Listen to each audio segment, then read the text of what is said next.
আজকে সোমবারই মহামান্য হাইকোর্ট মাননীয় বিচারপতি অমৃতা সিনহার বেঞ্চে আরও একবার এই অনৈতিক, বেআইনি, দুর্নীতিগ্রস্ত, প্রতিহিংসাপরায়ণ, অপরাধমনস্ক মানুষটি আরও একবার মহামান্য আদালতের কাছে যোগ্য জবাব পেয়েছে।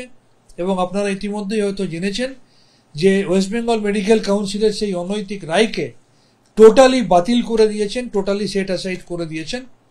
এবং আমি যেভাবে প্র্যাকটিস করছিলাম সেভাবে প্র্যাকটিস করতে পারবো। আমার যে এফআরসিপি কোয়ালিফিকেশন নিয়ে মিথ্যা অভিযোগ তোলা হয়েছিল, মাননীয় বিচারপতি পরিষ্কারভাবে বলেছেন আপনি এফআরসিপি যেভাবে লিখতেন সেভাবে লিখতে পারবেন, ফুল ফর্মটা আপনি লিখবেন।